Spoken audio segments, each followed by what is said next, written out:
Welcome to the Thrive Tribe Business Growth Podcast for business owners who want to start, grow and scale their businesses with practical advice, real experiences and honest conversations. Hello, I'm Lucy. And hello, I'm Mark. And together we run the Thrive Tribe, where we support business owners through training, coaching and community. We work with SMEs every day and we kept having the same conversations about what works and what doesn't. So what we want to do here is impart our knowledge and give you what actually helps you grow. In this podcast, we'll be sharing our experiences, talking to other business owners and experts and giving you practical tips that you can take away and use in your business straight away. So whether you're starting out or looking to scale, you're in the right place.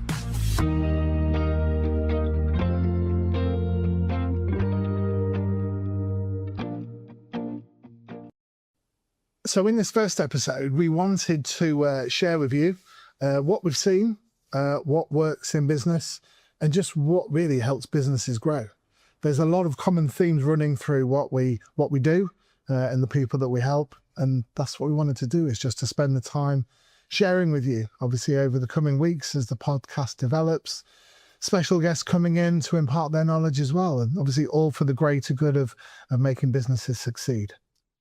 So a bit about us. We started our business 25 years ago. We have been in business together. We're husband and wife, and we've been in business together for all of that time. Yes, we are still happily married. So I haven't been in business for such a long time. We've had some highs and some lows through our business journey. I won't, pretend otherwise. It's not all been it's not always been on the up. But we have learned some really, really important things. And from starting out as a training company many, many moons ago, I suppose COVID times, we were still training. And then after that, we got the opportunity to start teaching businesses. And it's really, it was always our passion, wasn't it? Teaching, educating, it's always been absolutely brilliant. And now we have the opportunity to help businesses growth. Everyone starts at a different level for business. Everyone gets into businesses for a different reason. Could be redundancy, could just be they've had enough, they have an idea. And, we've all got that same passion. That first idea is so important, isn't it, with business? And we've, over these last few years, we just wanted to help more people. And when we see the success that other businesses have, knowing that we've had some input, it's just amazing. But there's plenty of things, isn't there, that I suppose we still learn every day, and we like to pass on and help other people. Yeah, and we're very, very passionate about making sure that we're up to date with our skills in terms of the new technologies that are coming out. We've been training recently on AI and automations. Obviously, that's a massive area at the moment. And, historically, we've always taught IT skills, Microsoft Office skills, which, again, is still, people still need those skills. Even today, even though I've been teaching Lincolnshire people spreadsheets for the last 20 years, they still a need. It is still a need, definitely. And also, my background, I've got a business management with HR degree. So I do a lot of HR consultancy work, and actually looking at where staffing comes in, and how the new people coming into the labour market now have got completely different expectations to how they had 20 years ago. So quite often the business owners of a organisation have different expectations that don't necessarily align with the expectations of the the new entrants coming into the labour market. So that's a bit of a challenge for businesses that I see at the moment. And I think the HR side as well, we have a lot of conversations. One of the reasons why we're doing this, isn't it? A lot of conversations for those businesses that are looking to scale. Might not be now, might be sometime down the line, but scaling doesn't necessarily mean that all of a sudden you need a team of 10 people to come work with you, and a huge expense in terms of investment and training everybody. It might just be working with others, collaborating. And collaboration is so important as you're setting out and setting up. And I think, even outsourcing as well is such a great thing nowadays, where you don't necessarily need to have a full-time member of staff. You can outsource things as well. And definitely that HR side is a really, key thing. And how you are as a leader as well, that management style. I look back at what was run over the years, and, at our peak of running our old company, 50 plus members of staff.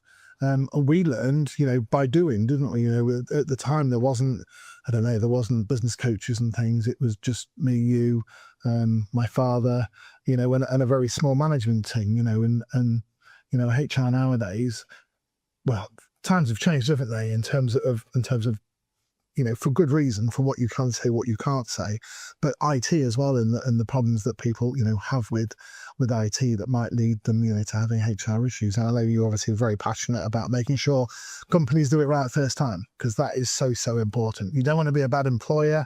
As I say, whether you're actually taking members of staff on or you're having them, as a collaboration or contracting in or out, it's just so important to get it right. You need to be leading by example, and that's a huge thing as well that people are obviously starting to understand as they, as we come into contact with them. It's nothing to be scary. I think people have genuine fears about taking staff on or working with others, and it's not scary as long as you do it in the right way and you set out your vision, for what you're doing and things like that. It's, and again, we'll talk about that as we go further down the podcast.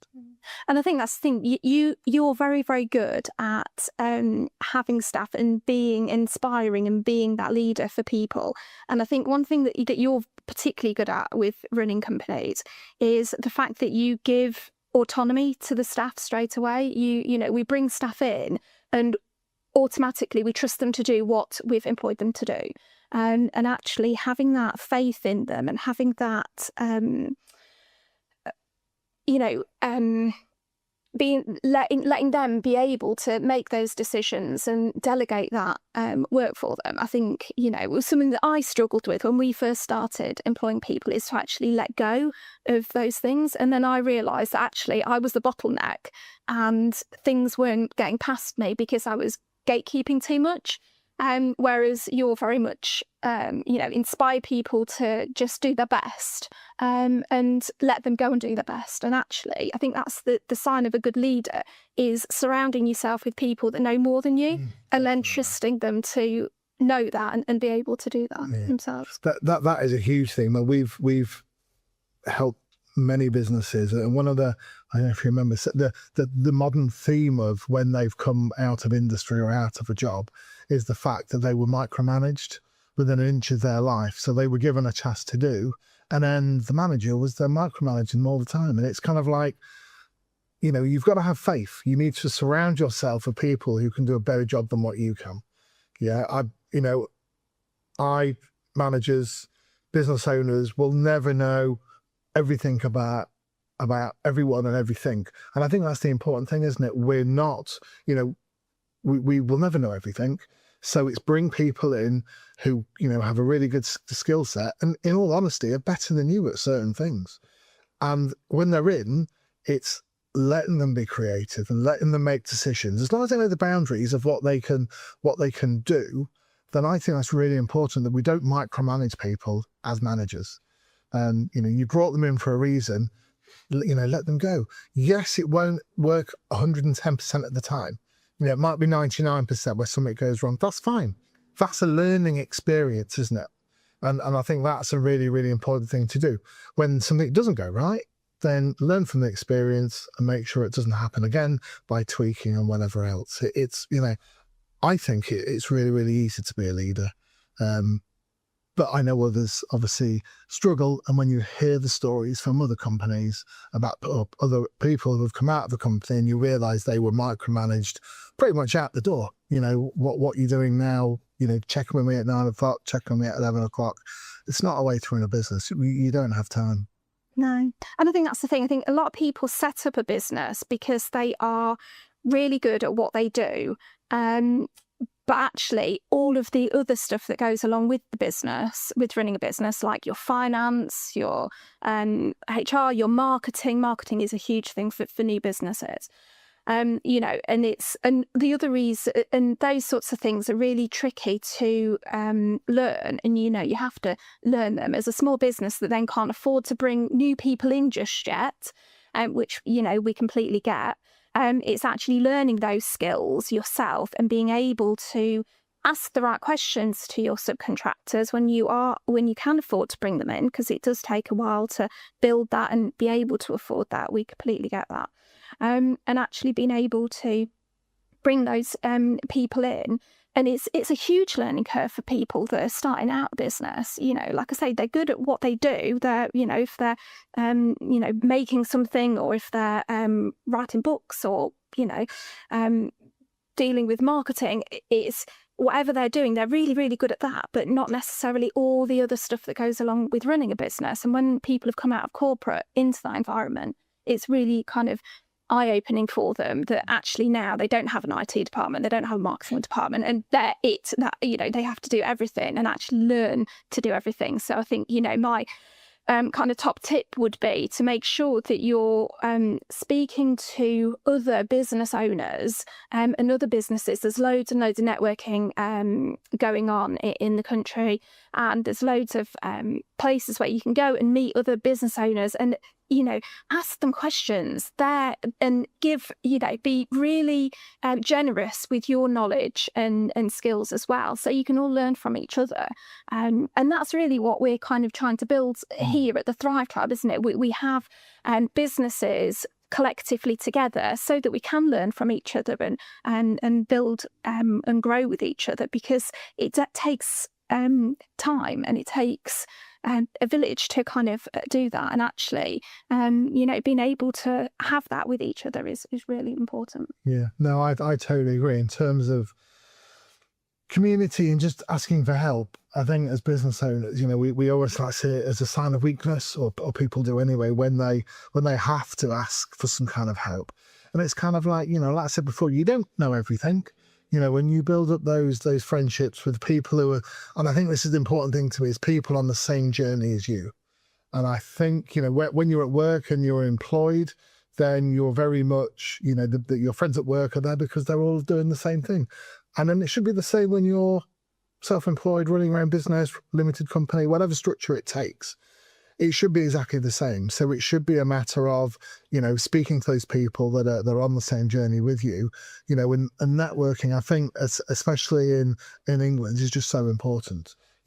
Online networking, hundreds of, probably thousands of groups that meet every week, face-to-face stuff as well. Do it. You never know who you're going to meet. You never know the connections you're going to make. You never know the help that you're going to have and you're going to receive. And the difference, obviously, online, and I say this a lot to the people that we help, there's loads of stuff online. You can pretty much find the solution to anything online, but the problem is you might get a bit here and a bit there, and you never genuinely know, where that is, if what you find is going to be correct. Or at least with that personal connection, the person that you do know and the person you do trust, know, like, and trust. We will cover this lots and lots and lots over the sessions. It's just really, really important. So yeah, get out there and do some networking. I think people are scared of networking, or I've got people that don't do networking. I've got a preconceived idea that it's all men in dark suits. Is quite often what I hear. But we actually teach networking as part of some of our programs, and that's kind of the barrier that people have. And there's all sorts of different networking that goes on. Like Mark said, there's some that's very structured.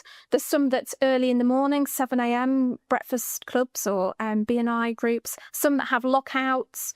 Some that have, there's some that meet in the pub type of networking. So yeah, I would definitely say that's your favourite. That's my favourite one. Yeah, I don't get to go out networking very much because Lucy is phenomenal at it. And I do a lot of one-to-one work. But yeah, if there's an event in a pub on an evening, then there you go. I'm in, and then she lets me go. Yeah, that's my favourite sort of networking is more structured networking that's open. But yeah, and yours is pub now. Yeah. While we work It's the as a team together. But I think that's the thing. If you are concerned about networking, don't be. Everyone when they walk through the door usually is going to be fearful if it's the first time they've done it. And even now, because sometimes it is months before I go networking. You walk through the door and you can see the people who haven't been there before. But then there's networking dance, which again we'll go through as the sessions progress, and it's just a really good experience networking, just to meet those people who have all businesses, all different shapes and size. And I think that's really important for me, is that no two businesses are alike. We've all got unique selling points in terms of what we do. We all have different ways of getting business and trying to promote ourselves. But networking, just have an open mind. Yeah, it's really, really good. Yeah. And I think my final point on networking is people don't go to networking to buy, so don't go to networking to sell. It's more about that collaborations that you can make, or more about that support that you can get from each other and give to each other, and actually looking for referral partners, that people that are working with the same clients that you're working with. So, for example, a cake baker might want to collaborate with a wedding singer or a events organizer. So you're kind of looking at those people that you can work together with. Definitely. Yeah. So what do you think, where do you see businesses going wrong? What mistakes do you think small businesses? It's going to sound really bizarre, but a lot of people say time. And I do get it, that we've all got the same amount of time. It's just that some people just seem to really maximize every minute of the day. And I have a lot of conversations during one-to-ones, just in terms of people, they've got a big to-do list and they've not actually got a lot of stuff done over their to-do list, either in a day, a week or a month. And it's kind of like, when you run your own business or when you start, and I say controversial, I don't know, but it's almost like every waking minute has to be thinking towards the business, because that's the only way you're going to get growth. It's the only way you're going to grow. During those first 2, 3, 4, 5, 6 year, 2 years, it's about the hard work that you put in, the seeds that you're planting. So later on, depending on the exit strategy, again, we'll talk exit strategies at some point during the podcast, but just having that idea. So having that mindset about business comes first. And I know everyone's going to be different in terms of, their position in life and, do they have children and relationships and stuff. And I get that. There has to be a balance. But when you're working, we being somebody who's early 50s, when I was a teenager in my 20s, the internet, was about, but only in its infancy. There you go. You're laughing at me. But, from my point of view, there's a lot of people that spend time doom scrolling on social media, and that, I speak to people now, and they said, what, it's almost like an addiction, and it is. And I know there's people that we'll speak to over the podcast who will, be saying about this, but there's people that spend hours every day, and some of it is productive. Some of it is not productive at all. So it's utilising those hours. If you think I've only got between 9 and 5, if you're in an employed job, you'd work really, really hard between 9 and 5. Then you just walk out the door. You'd still think about it on an evening, but you walk out the door and come back 9 o'clock the next day. When you're in charge, when it's your business, it's really important that you realise that, although 9 to 5 is great, if you want to progress and grow, then you need to be looking at extended hours, not consistently, but you just need to push all the time. And I think pushing is just really important. To move the needle of your business every day, you need a few simple things. So you need like that vision board. So for those of you that haven't heard of a vision board, Lucy, do you want to explain the vision board? Because you're good at these. People like it. Yeah, I think it's especially for creative people that it's great. So basically what we tend to do is have a 10-year plan. The further you look into the future, the more successful you are.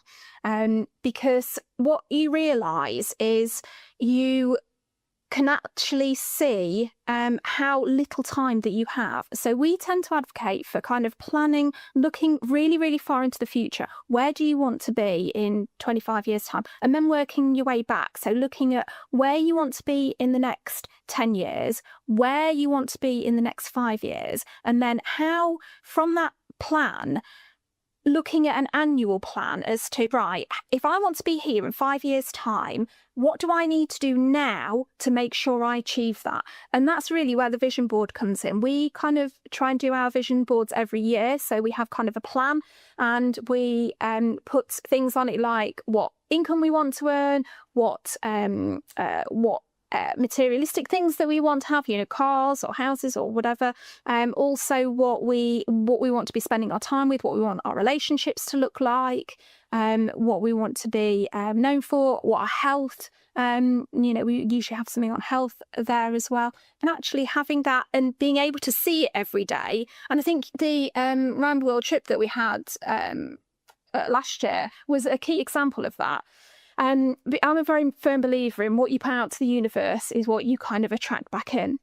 And Mark decided for his 50th year on the earth, he wanted to do all 7 continents. And actually he kind of put that out to the universe, and that was it then. I kind of picked up on that. It's like, right, so where are we going, what we're going to be doing? And we were talking about it all the time, and you would put it on your vision board, and actually, yeah, that's what we want to achieve.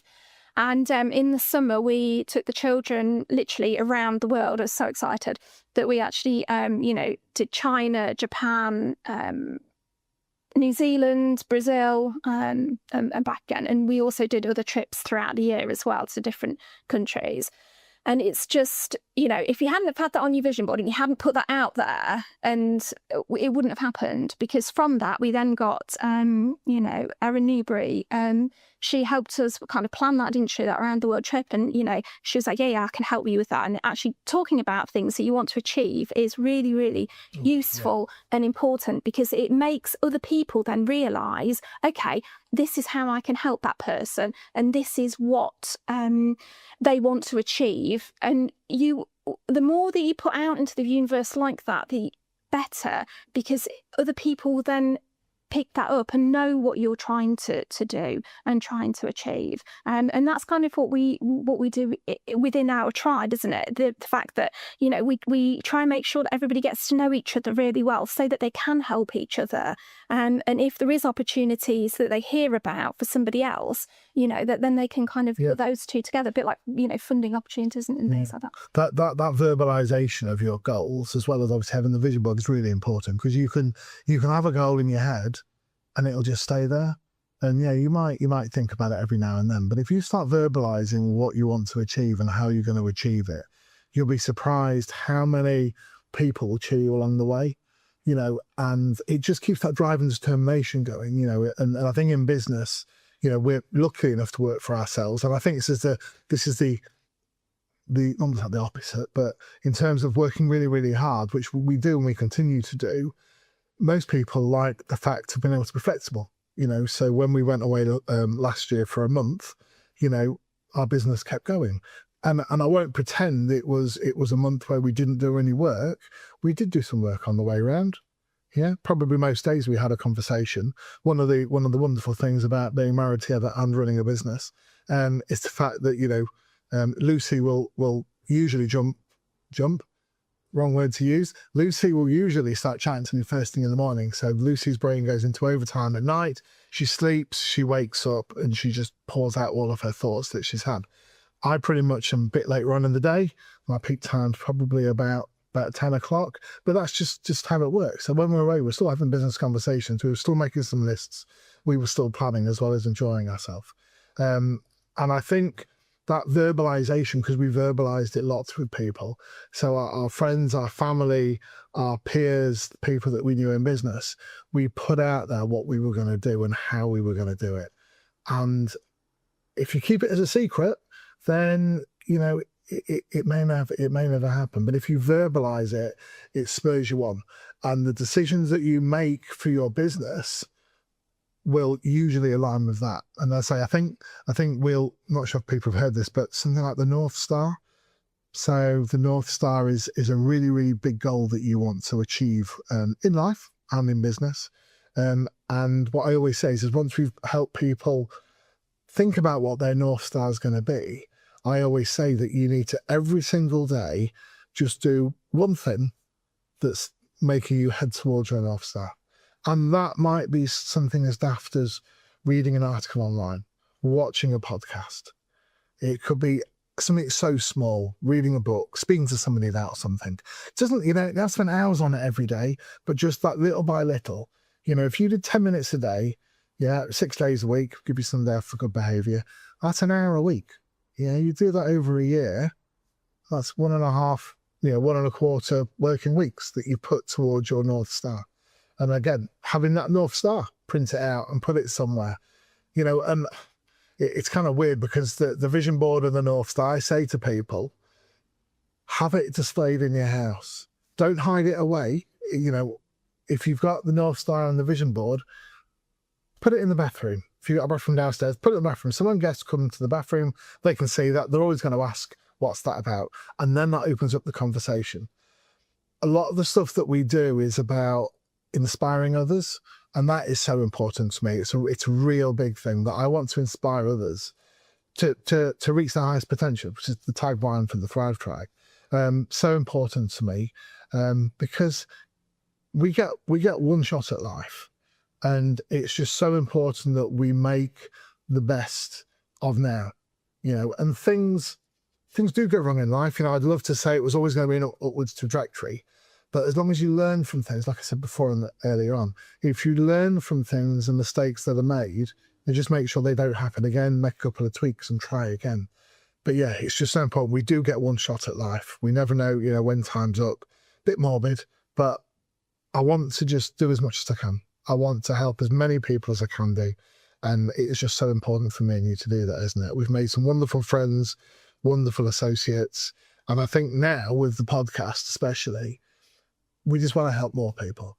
Yeah, we want to do stuff that we want to do stuff in the UK. We want to do stuff internationally, and we just want to help because, and I'm saying this to everyone that we help at the moment, it's about, their success is our success. And I think that is so important. And what I always say is, even from the podcast, if you get one thing out of this podcast or each of the sessions that we do on the podcast, and you can implement one thing that makes something that changes, the needle of your dial in terms of your business, our job is done. There'll be lots more than one, but if you just action one thing, it just makes the world a difference. Definitely. And just going on with that, having those foundations within business as well, making sure that you've got your missions, visions and values nailed and written down. And we do a lot of we do courses and things on how to help people design those.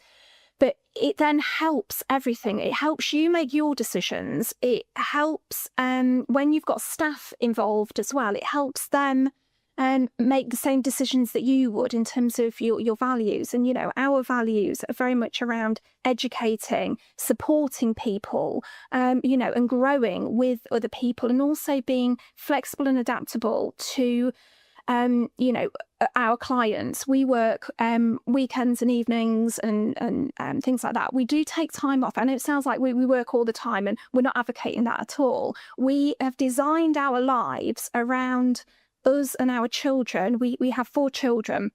And we want to show them different places in the world, and we want to give them the confidence to be able to go out and do other things and be who they want to be and grow how they want to grow. And we do that by supporting them. So our company values are the same as our family values, in that we want to be able to make sure that we have designed our lives around how we want to support people and how we, want to, support our children and things like that.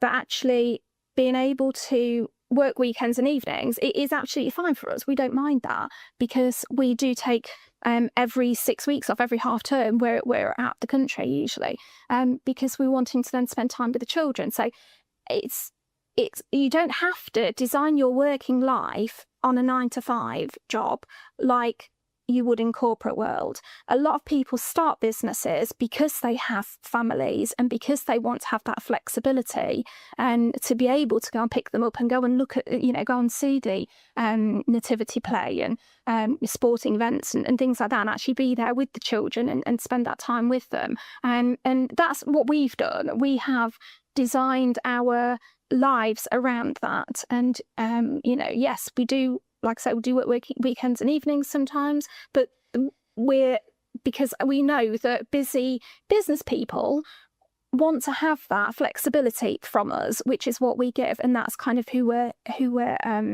clients are and who we're serving. But it works for us as a family as well. And it's really important that your working life fits around your personal life as well. And I think, again, it's quite an interesting point, because in terms of that family dynamic that we have, and I say, love my children to bits. Well, I'm always going to say that, but they are phenomenal. And again, for those of you that do have children or people that you care for, it's about making sure you spend time with them, all the activities that we have to take all the children to. But again, it's just so important for us, isn't it, that we can be there for them and, inspiring them as well. We won't go through our story, but in terms of businesses, my father ran his own business, your mum and your dad run their own business, and we're hoping, if we inspire enough, our children will do the same. They'll look at, in fact they do, we have conversations now that at the moment we've got a 15-year-old, 2 13-year-olds and a 10-year-old, and I am genuinely in awe of how entrepreneurial they are. And from the school ringing us up and saying, your son is selling tins of Coke at school, can you please ask him to stop it? Because he'd been to the co-op and he'd bought, other supermarkets are available, but he'd been there and got a multi-pack and then divvied the multi-pack up and then charged them whatever he charged them for a tin. But it's stuff like that, and I'm kind of, obviously I had to take it serious, but, I've got to find features that's brilliant. How entrepreneurial is that? We've got another one that does 3D prints on his printer and sells those online.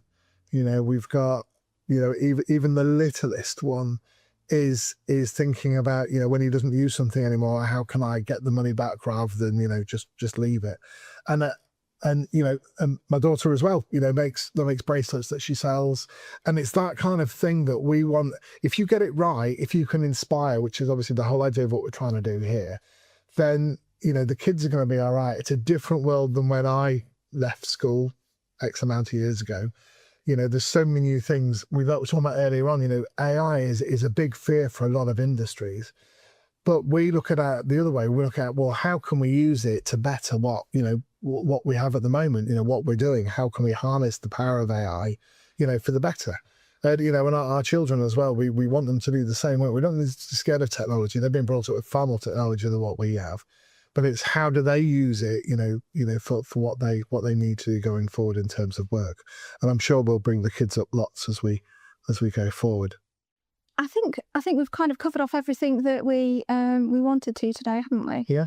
And just to give you guys a real insight into who we are and what the Thrive Tribe is all about, and how we can help people. I'm sure we'll be dropping lots of tips and hints and things as we go through the podcasts, as we kind of further along, and now we're further podcasts. We're going to have some guests in, which is very exciting. And I think it's worth pointing out that for anyone out there that's obviously found this podcast and have listened to the first episode with myself and Lucy, there's no magic. It is about that hard work. It's about finding something you're passionate about as well, which is really, really important. That you got to have a passion for whatever you're doing, otherwise it just doesn't work.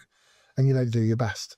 And then from there, obviously, once you start looking at it, you've got it under control. Wherever you've been in business 1, 2, 5, 10 years. And once you've done that, it's then about, how do you progress? What are your aspirations for it? Is it to potentially sell it? Is it just to run it while you're still fit and healthy? You know, do you want to take people on? There's a whole different things that you need to look at. And with the podcast, we want to help people. And that's of paramount importance to us. It's helping businesses and individuals, you know, reach their highest potential. Everyone has got so much potential in this life, and it's just harnessing it in a way that you can do it, you know, and you know, the way the world, you know, we just want to help. So yeah, I look forward to seeing you all in episode 2. Thanks so much for listening to the Thrive Tribe Business Growth Podcast. If you found this useful, make sure to subscribe so you don't miss the next one, and feel free to share it with another business owner who might need it. And if you'd like more support, you can find us inside the Thrive Tribe community, or get in touch to find out more about our programs at thethrivetribe.com. We'll see you in the next episode.